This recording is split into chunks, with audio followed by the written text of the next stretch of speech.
Kung pinag-iisipan nyo pong mag-invest sa stock market ngayong 2025, ipapakita po namin ang mga dapat nyong aralin para po hindi kayo ma-scam.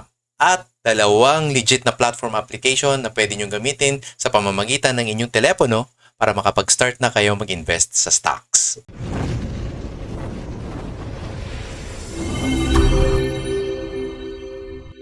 Welcome po sa All About Income. Ako nga po pala si Lemuel. Kung kayo po ay naghahanda na para sa inyong pagre-retiro, regardless kung ito man ay 60 years old or early retirement, o naghahanap lang po kayo ng extra income, or gusto nyo pong pumasok sa isang negosyo, maaaring ito na po ang channel na para sa inyo. Ang example po na gagawin po natin for today is yung pong case ni Neri Naig. So, nakita ko po yung interview ni Mr. Philbert Flores, na Director ng Security and Exchange Commission, particularly Enforcement and Investment Protection. So, panoorin po natin yung video. Hi, magandang umaga, Sir Alvin and Ma'am Doris. Opo, ay, pahingi naman ng konting background dito sa kaso ni Neri Naig. Bakit po siya nadali? Alin po yung violation niya at paano naging violation yon? Kayo magkwento, sir. Go. Ang nakuha namin mga impormasyon po ay siya po ay parang naghikayat ng endorse ng mga investment dun sa Beyond Skincare.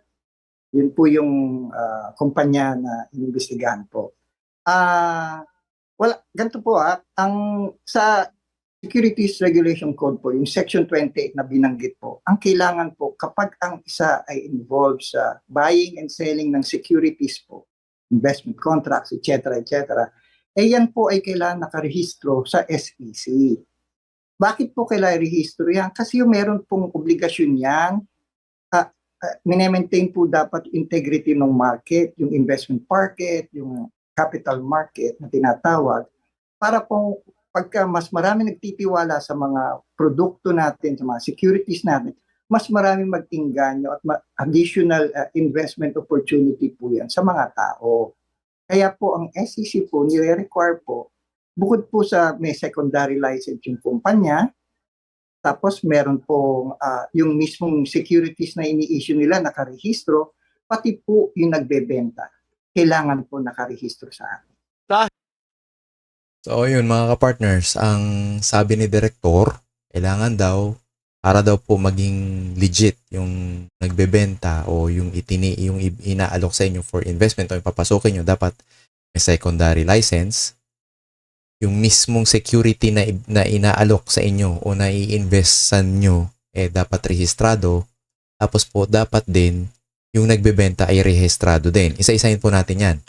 So, sabi dito, ayon sa pagsasaliksik, secondary license is a registration that allows a corporation to engage in regulated activities such as selling investments to the public. Ibig sabihin po, yun lang pong mismong pag-aalok ng investment sa mga investor o sa mga gusto mag-invest sa kanya, dapat po ito ay kinikilala ng SEC o dapat inirerehistro nila yung act. Yung pagbebenta lang, yung gusto kong magbenta pero kailangan kong irehistro ito sa SEC. Yun po yung secondary license.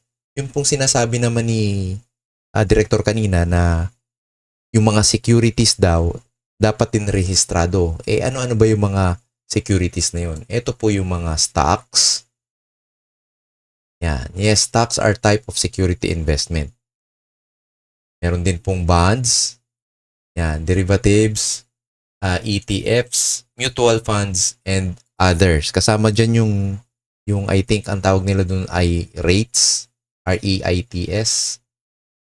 Yan, kasama po ang treasury bills. Yan, ito po yung RTBs yan. Mga klase ng securities yan, ano? Yan po ang REITs, real estate investment trusts. Yan po ang REITs. Those are the types of securities na binabanggit kanina ni Director. So, dapat po again, yung mga securities na ito, stocks, bonds, REITs, yan po, dapat po rehistrado at kinikilala ito ng Securities and Exchange Commission or SEC. Pangatlo, ang sinabi po niya, dapat po yung nagbibenta mismo, yung seller or broker ng mga securities na ito, dapat po rehistrado din sa SEC under Section 28. Ito po yun, no? Section 28. Yan, nakalagay. Under Republic Act number 8799 ng Securities Regulation Code sa Chapter 8. Chapter 8.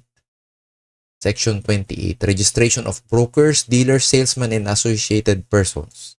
28.1, no person shall engage in the business of buying or selling securities in the Philippines as a broker or dealer or act as a salesman o kung nagbebenta ka or an associated person of any broker or dealer unless po registered as such with the commission. Na dapat po lahat ng nabanggit, mga broker, salesman, o basta po nag-alok ka, dapat po ikaw ay rehistrado at kinikilala kang legit na nag-aalok ng investment. Ang alam ko po, meron po sa namin, sa website namin, kung sino po yung may secondary license. Kasi yun po, kasi pagka may secondary license, regulated na po. Ibig sabihin, binabantayan na ng gobyerno. So meron po kami. Pero wala naman pong masama na mag-email kayo sa amin. epd@sec.gov.ph. Paulit po, anong email? Echo Papa Delta, epd@sec.gov.ph. Yan mga kapartners, kung kayo po ay duda pa rin, you could always email them, ang SEC, at EPD. Yan po, lalagay ko na, no? epd@sec.gov.ph. Yan, para makasigurado po talaga kayo ng husto na yung papasukin yung investment ay legit. Or you could also visit them sa SEC headquarters or SEC building along Makati Avenue near the corner of Paseo de Rojas, Makati City. Yan nyo po siya matatagpuan. O mga kapartners, kung you don't want to go to the hassle of going through SEC at i-check ang legitimacy ng mga investment na papasukin ninyo, we have found two platforms na matagal na pong nag-i-engage sa business na ito for quite some time now. At ito po yung dalawang platform na yon. Una po is First Metro Investment Corporation. You could always go to their website, firstmetro.com.ph. Tignan po natin yung history nila. Yan. About Us, established in 1963. Yan, ganun na po siya katagal. Metro Investment Corporation is the investment banking arm of Metro Bank Group. So, ito pong First Metro Investment Corporation is under the Metro Bank Group. Check naman po natin yung kanilang products and services. They have investment banking, stock brokerage, and asset management. Nandito po yan sa baba ng kanilang webpage. And po, investment banking, stock brokerage, and asset management. So, pupunta muna tayo sa investment banking. No, papasadahan lang naman natin to. Hindi na natin kailangan alamin pa ng mas malalim kung ano yung mga under ng investment banking nila. So, under investment banking, they have debt capital markets, equity capital markets, and somewhat financial advisory. So, click natin debt capital markets.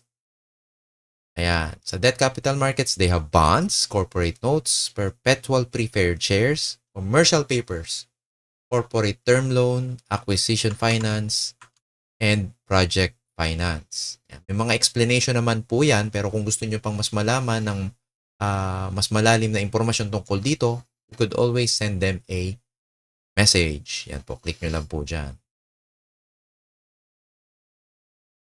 Okay, under still investment banking, punta naman po tayo sa equity capital markets. Under equity capital markets, they have initial public offering, follow-on offering, stock rights offering, real estate investment trust. Yan po yung rate. Marami po nag-i-invest dito ngayon eh. And private placement. May mga explanation naman po yan, pero sa mas malalim pong informasyon, again, just send us a message. Click nyo lang po yan. And you can always ask for more information. Puntahan naman natin o pasadahan natin yung stock brokerage. So, stock brokerage po, yan. Under First Metro Securities Brokerage Corporation, yan nakalagay, invest whenever, wherever. Account opening is now available on the First Metro Sec Go app. Pwede nyo po siyang i-download. Simply download the app for free and accomplish the requirements at your own pace. So, meron po rito nakalagay, know how to invest, open an account, fund your account, and switch to First Metro Sec. Tayo dun sa how to invest. Meron po siyang parang tutorial. If you go down, yan. Pakarami po niyang talaga pong kailangan tutukan po ito para po lalong mas maintindihan pa. Meron pa po siya lang YouTube page. Yan po. Ito po siya. Pwede nyo po siyang i-click dyan. Again, just go to their website po, no? firstmetrosec.com.ph. Okay, puntahan naman po natin yung kanilang products and services. They're offering stocks, they're offering bonds, They're offering rates. Yan. And dollar-denominated investing. So, dollars, no? Dollar-denominated investing. Meron din silang services na margin trading facility. And they have also market education among others sa kanilang services. Alamin naman natin kung sino si First Metrosec. Let's click About Us. Palagay who we are. Yan. First Metro Securities Brokerage Corporation or First Metrosec is a trusted provider of equity brokerage services and solutions tailored to meet the needs of both individuals and corporations. Hindi lang pang individual, pang korporasyon din. We offer seamless access to wide range of products, wide range of investment products from stocks to bonds and mutual funds. Yan. And beyond. Through our user-friendly online trading platform. Again, you can download the app. Since our establishment in 1994. So, matagal na siyang na-establish. 1994 pa, meron ng First Metrosec. And kung ready na po kayo mag-open ng account sa First Metrosec, click nyo lang po yung open an account. Ayan. Prepare the requirements. Complete the form. Verify your email. That's step 3. Upload your documents. That's step 4. And then there will be a bit of an interview. Talk to us. That's step 5. Pag masa na kayong lahat dyan, you can already start investing. Kung nalilito pa po kayo, paano po mag-open account? They have this, get started po, account opening, frequently asked questions. Click nyo po yan. They have a YouTube video para po ma-guide tayo paano po mag-download ng app at mag-open ng account under First Metrosec. Mga kapartner, let's go to the second platform which is Call Financial or COL Financial. You'd always go to callfinancial.com. Ito po yung website nila. So, nakalagay po dyan, bakit sa call? Why COL? Okay, the leading online broker. Yan po ang claim nila. COL Financial Group is the fastest growing online stock broker in the country today with over 200,000 customers and 62 billion in customer assets established in 1999. Matagal na po pala sila. 1999 pa.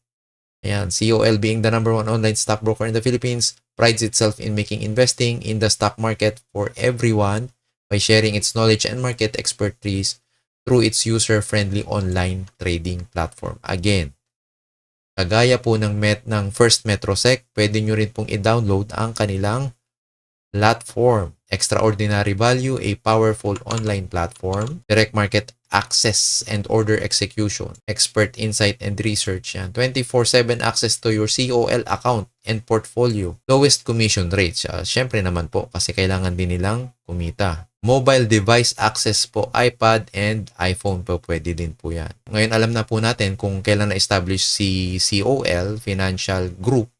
At tingnan naman po natin yung kanilang mga ibang nandito sa website like new to investing. Yan, meron silang what are stocks, how to make money in stocks, why invest in stock markets. So ito po is mostly tutorial. Let's go check naman po yung products and services. Let's click on that. Yan, meron silang easy investment program. Yan. The COL EIP is an easy, simple way to start investing in stock market for as low as 1,000 pesos. So 1,000 pesos pa lang po. Pwede na kayong start mag-invest sa stock market using COL. Sa margin account, double your buying power with the COL margin account and take advantage of the short-term market opportunities for increased profit potential. Yan, may mga investor seminar series pa po sila. Yan, may mga advisor din, mga equity advisor. Yan po ang kanilang products and services. Kung na-convince ka na, you can always open an account. When you click open an account, here are the steps and requirements. Ready requirements, sign up, and start funding your investment. Parang ganun lang kadali siya, no? It's that easy. Yan mga kapartner, sana po nakatulong ang video na ito para po mas lumawak pa po yung ating kaalaman tungkol sa pag-i-invest. At kung nagustuhan nyo po ang video ito, try nyo po panoorin yung iba ko pa pong video. Maraming po salamat. Again, this is Tito Lem and thank you for watching All About Income.